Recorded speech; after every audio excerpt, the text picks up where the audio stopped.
Di antara orang-orang yang udah ada di aula adalah Master Tulang atau Bonsage. Dia duduk bersila di pilar batu giok di sudut aula, dengan dingin menatap Hanli dengan keterkejutan yang gak bisa disembunyikan. Di pilar batu giok lainnya, ada seorang wanita yang menatap Hanli dengan heran. Dia adalah peri roh ungu dari Sekte Suara Indah. Seorang pria elegan mengenakan jaket biru dengan penampilan tenang berdiri di sampingnya. Ketika pria itu melihat ekspresi peri roh ungu agak aneh, dia mengukur Hanli.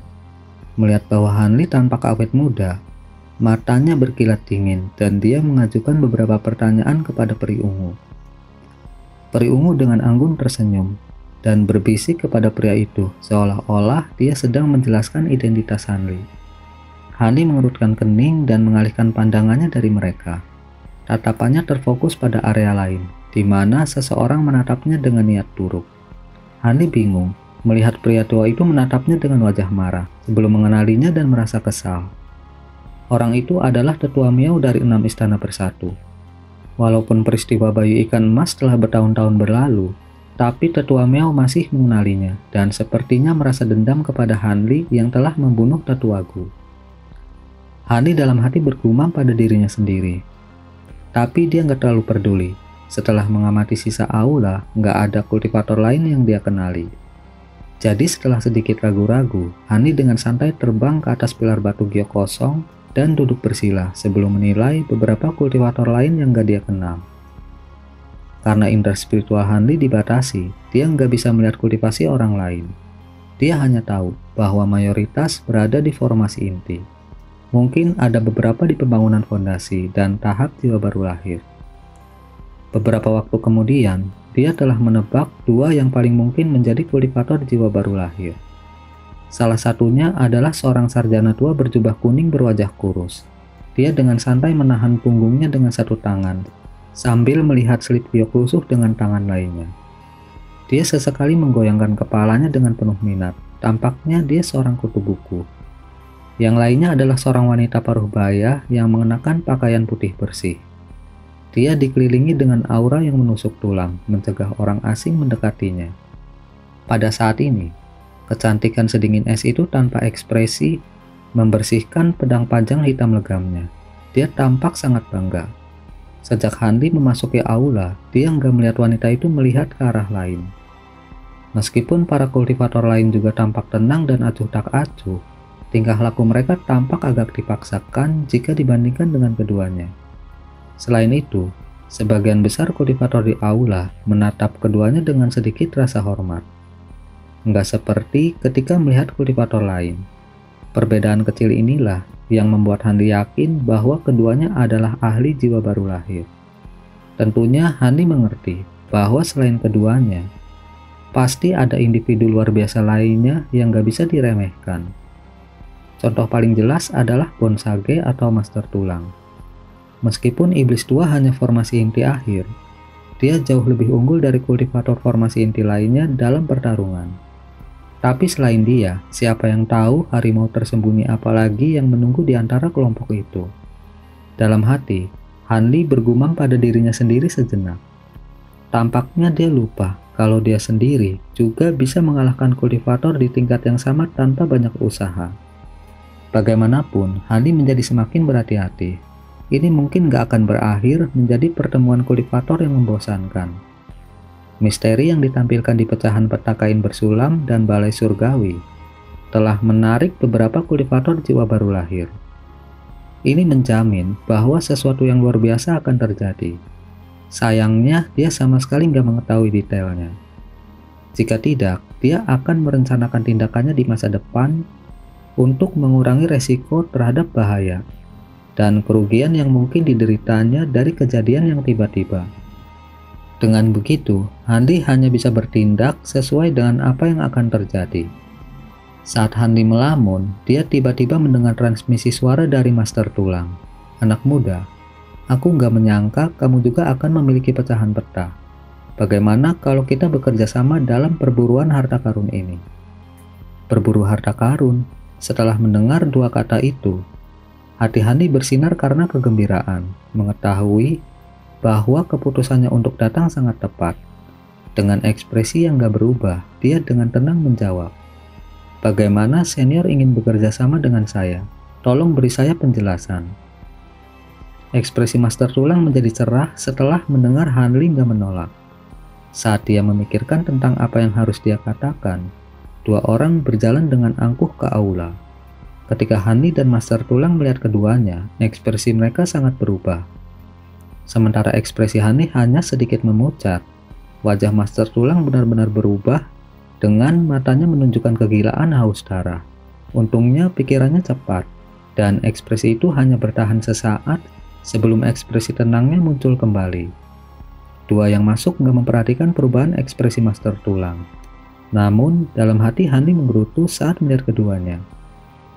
Karena salah satunya adalah Wuchou, tuan muda dari Pulau Zenitin. Meskipun Hanli nggak mengenal pria parubaya berwajah pucat bermata sipit di sisinya, dia memiliki dugaan samar tentang siapa dia dan nggak bisa menahan rasa penyesalan karena telah datang ke sini. Pada saat itu, pria parubaya membawa Wuchou ke aula dan dengan dingin menyapu pandangannya ke segala arah. Segera, tatapannya jatuh pada seorang kultivator dengan wajah pucat dan dia tertawa terbahak-bahak. Kultivator berwajah pucat itu memucat dan tubuhnya sedikit bergetar. Tapi setelah berpikir cepat, dia langsung berdiri tegak. Bagus, sangat bagus. Setelah menyelesaikan tawanya yang dingin, matanya berkilat dingin menatap ke arah Hanli. Hanli merasa seperti ada ular berbisa sedang menatapnya. Semua bulu di tubuhnya merinding. Meskipun penampilannya tenang, hatinya sangat kacau. Saat melihat Hanli, pria parubaya itu terkejut dan terlihat senang. Meskipun ekspresinya segera menjadi tenang sekali lagi, Hanli bisa melihatnya dengan jelas. Hal itu membuatnya bingung. Master Tulang juga melihat itu dan tercengang. Tetapi segera setelah itu, matanya bergeser beberapa kali, dan dia menundukkan kepalanya dalam perenungan. Pada saat itu, pria parubaya menatap kosong ke arah sarjana tua dan wanita cantik sejenak, sebelum menahan tatapan dinginnya. Dia dengan ramah menangkupkan kedua tangannya dan berkata, "Saya tidak berharap untuk melihat saudara King dari Pulau Bangau Selatan dan Nyonya Wen dari Gunung Tembok Putih. Saya benar-benar minta maaf karena nggak mengenali Anda. Tidak ada rasa tidak hormat. Klan saya sebanding dengan Pulau Zenitin Anda sendiri. Kita hanya bertemu secara kebetulan. Bagaimanapun, ini adalah peluang yang hanya terjadi sekali setiap 300 tahun. Saya juga mendengar bahwa Manhuzi memperoleh pecahan peta balai surgawi dari persembahan. Dia akan segera datang. Ketika waktunya tiba, kita orang-orang tua akan berkumpul bersama sekali lagi." Orang tua itu menyingkirkan selip giok dan berbicara dengan senyum yang gak tulus.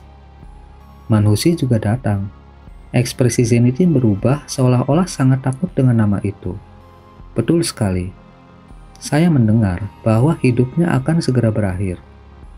Dia datang ke balai surgawi untuk menemukan buah yang bisa memperpanjang umur, untuk memperbaiki beberapa pil penambah umur, dengan harapan dia dapat hidup beberapa tahun lagi. Orang tua itu berbicara dengan bangga, dengan suara yang mengandung sedikit ejekan dingin. Wanita cantik sedingin es itu terus memandangi harta pedangnya saat dia membersihkannya, sama sekali mengabaikan percakapan mereka. Ketika Hanli mendengar percakapan mereka, dia menghirup udara dingin. Dia telah memperoleh cukup banyak informasi dari beberapa kata itu. Pria parubaya di sebelah Wuchou sebenarnya adalah Grandmaster Zenitin, dan kata-kata mereka mengungkapkan bahwa masih ada kultivator jiwa baru lahir lain yang akan datang. Mendengar ada buah yang bisa memperpanjang umur di balai surgawi, itu benar-benar tak terbayangkan. Nggak heran jika para ahli jiwa baru lahir datang ke sini. Saat Hanli merenungkan tentang informasi yang baru aja dia terima, dia juga bertanya-tanya apakah dia akan melanjutkan perburuan harta ini atau tidak. Meskipun dia nggak tahu apa yang akan terjadi, istana aneh di langit ini tampak mirip dengan percobaan darah dan api di tanah terlarang, yang juga sepenuhnya dibangun oleh para kultivator kuno. Meski berisi banyak harta, bahayanya juga cukup banyak. Ekspresi Zenitin yang gak bisa dijelaskan telah membuatnya takut. Mungkinkah dia sedang merencanakan sesuatu? Terlepas dari hal lain yang terjadi, akan lebih bijaksana bagi Hanli untuk segera mundur, Namun, saat mendengar kata-kata sarjana tua bahwa tempat ini hanya dibuka setiap 300 tahun sekali, jika dia kembali sekarang, dia nggak akan pernah punya kesempatan lagi. Itu udah cukup membuatnya ragu. Sementara Hani melamun, dia tiba-tiba mendengar suara Master Tulang. "Anak muda, apakah kamu memiliki sesuatu yang mungkin diinginkan Zenithine? Jika tebakanku benar, dia ingin membunuhmu." Meskipun Master Tulang berbicara dengan acuh tak acuh, kata-katanya jelas mengandung sedikit ejekan. Hani mendengus dalam hati dan menjawab, "Jika Tuan Pulau Zenithine mengetahui bahwa diri Anda yang terhormat ada di sini, dia mungkin akan sangat tertarik. Dia hampir pasti ingin mengobrol dengan baik dengan tuannya yang udah lama hilang." "Kamu berani mengancamku?" Master Tulang bertanya dengan sinis. "Saya tidak akan berani. Mengingat status dan kemampuan senior, bagaimana saya berani melakukannya? Namun demi kebaikan, lebih baik senior nggak menikmati kemalangan orang lain. Jika tidak, lidah saya mungkin nggak sengaja tergelincir saat hidup saya dalam bahaya dan secara nggak sengaja melibatkan senior." Hanli menjawab tanpa ekspresi. Master Tulang tetap diam selama beberapa waktu. Hani menduga Master Tulang telah menjadi marah karena malu dan gak mau bicara lagi dengannya. Tapi serangkaian kata-kata dingin membuatnya terkejut. "Apakah Anda ingin membentuk jiwa baru lahir?" "Senior, apa yang kamu maksud?" Hani bertanya dengan paksa menahan kegembiraan di dalam hatinya. "Hehe, apa maksudku? Kata-kataku cukup sederhana. Saya tahu benda yang akan menggandakan peluang Anda untuk membentuk jiwa baru lahir. Itu terletak di Balai Surgawi. Nggak ada barang lain yang bisa melakukan ini. Jika Anda bekerja sama dengan saya dan mengambil kesempatan untuk melenyapkan murid pengkhianat saya Zenithine, saya akan memberitahu Anda metode untuk mendapatkannya. Bagaimana dengan itu? Karena saya mengolah jalan hantu iblis, saya nggak dapat menggunakan benda itu. Jika tidak, saya bahkan nggak akan menyebutkannya kepada Anda.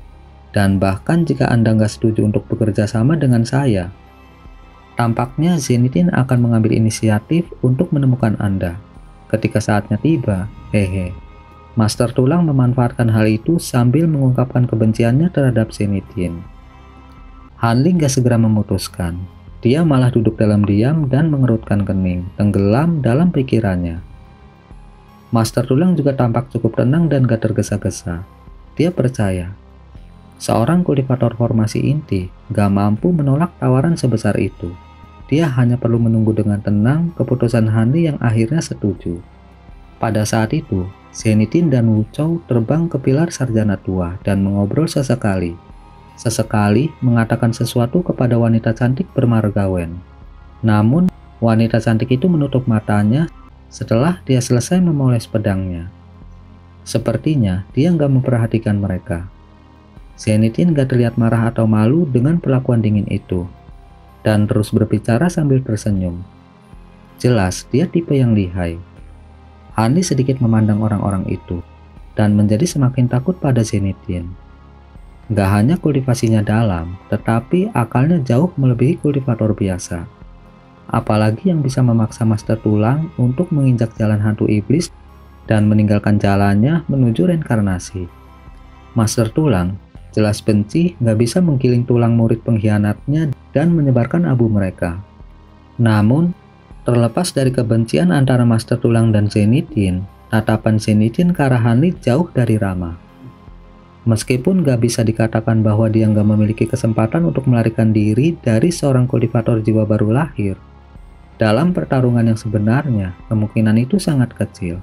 Bagaimanapun, ada terlalu banyak perbedaan antara formasi inti awal dan tahap jiwa baru lahir.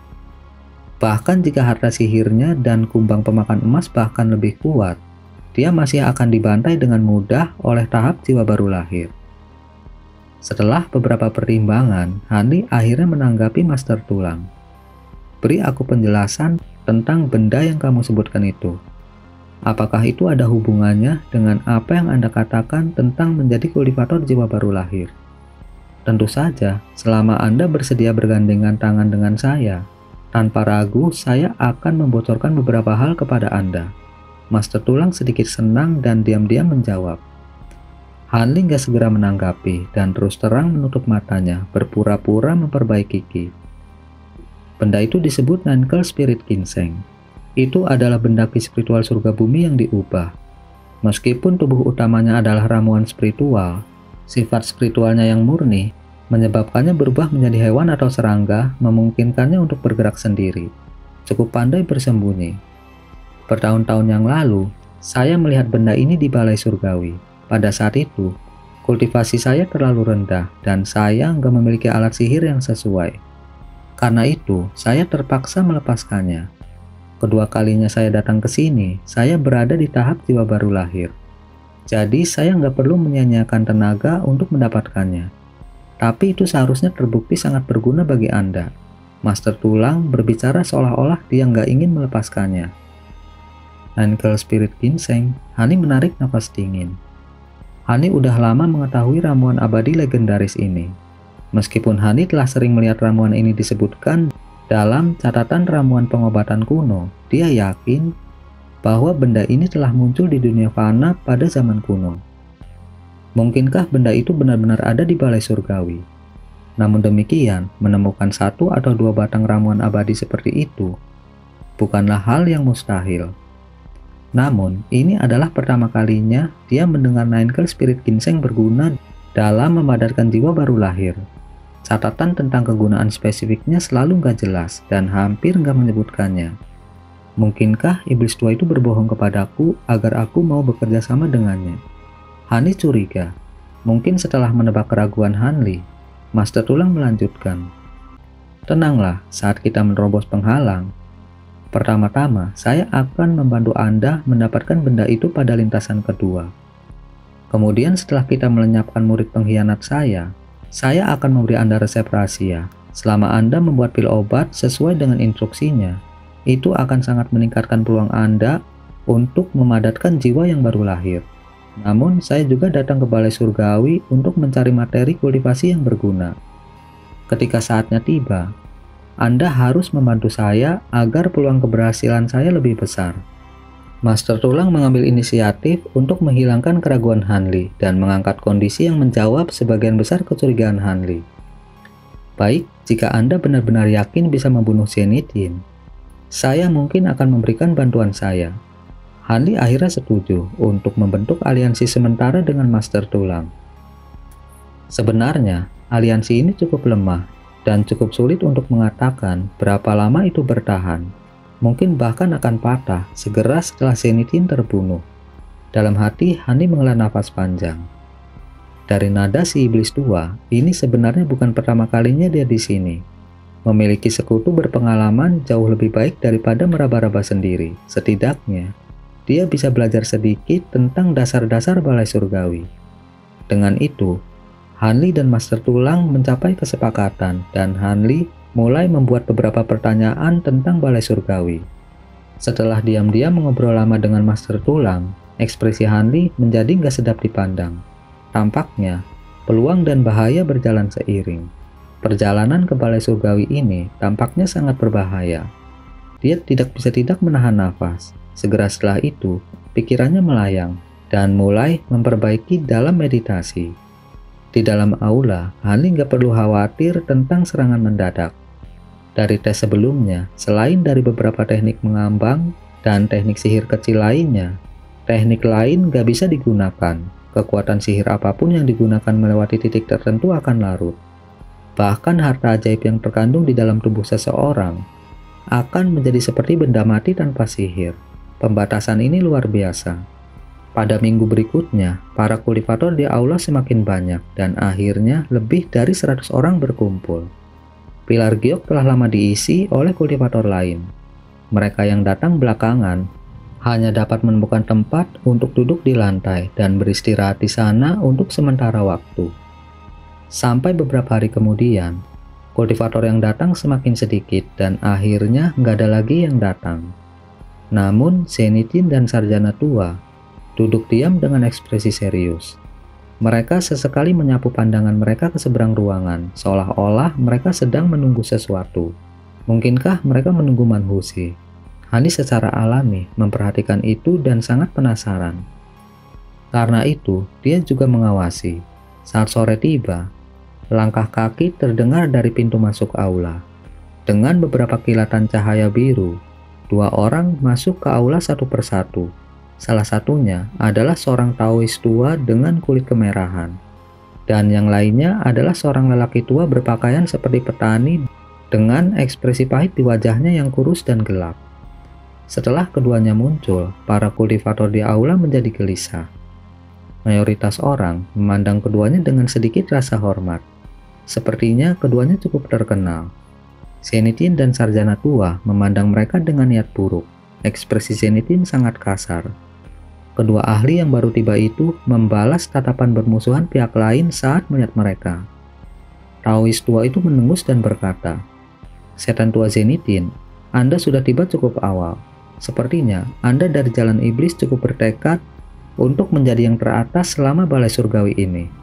Tian Wuzi, ini bukan karena Grandmaster ini datang lebih awal, tetapi kalian para munafik datang terlambat.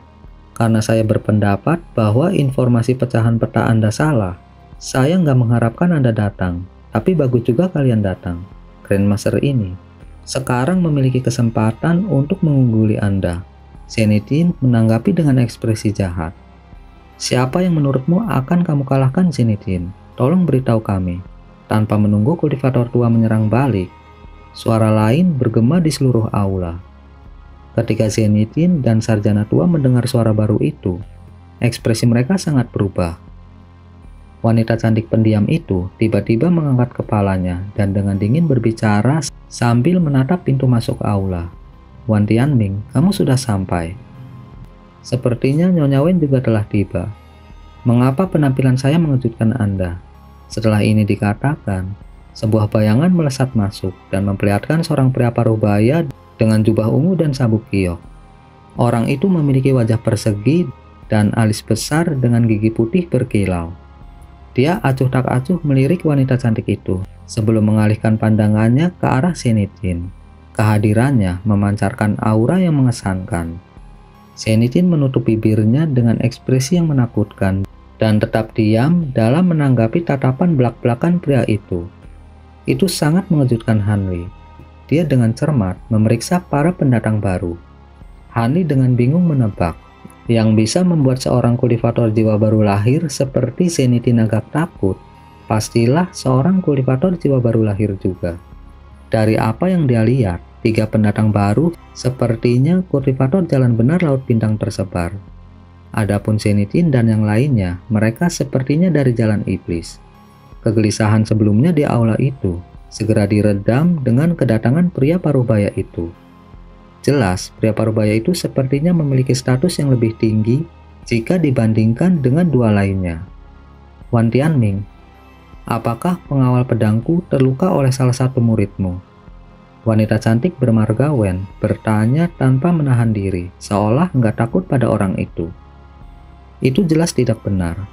Hanya saja, murid sekte saya melihat bahwa kultivasi petugas pedang Anda cukup baik dan mereka hanya ingin bertukar petunjuk. Mungkinkah Nyonya Wen menginginkan permusuhan yang hebat karena masalah sekecil itu? Mata Wan Tianming menyipit saat dia berbicara dengan ekspresi acuh tak acuh. "Bertukar petunjuk? Petugas pedang saya hanya di awal pembangunan fondasi. Murid-murid Anda jelas mengganggunya dan dengan sengaja mempermalukan sekte kami." Wajah wanita cantik itu menjadi dingin. "Mempermalukan sekte Nyonya? Saya tidak berani. Dengan reputasi tapak suci, saya meminta maaf atas nama murid saya." Pria parubaya itu sedikit mengerutkan kening dan berbicara tanpa banyak perhatian. "Apa hubungan masalah saya ini dengan suami saya? Jika Anda nggak mau minta maaf, bagaimana kalau saya menggunakan seni pedang bayangan ganda suci untuk bertukar petunjuk dengan ketua sektewan?" Wanita cantik itu menjadi semakin marah mendengar kata-katanya. "Bertukar petunjuk? Lupakan itu. Jika tapak suci mengetahui saya menindas istrinya, dia akan mencari hidup saya. Saya tidak ingin memicu perang besar antara jalan benar dan jalan iblis." Wan Tianming terkekeh seolah dia menganggapnya konyol. Ketika wanita cantik mendengarnya, wajahnya memerah. Setelah tatapan terakhir, dia membatalkan masalah itu. Sementara wanita cantik itu telah membiarkan masalahnya dengan Wan Tianming.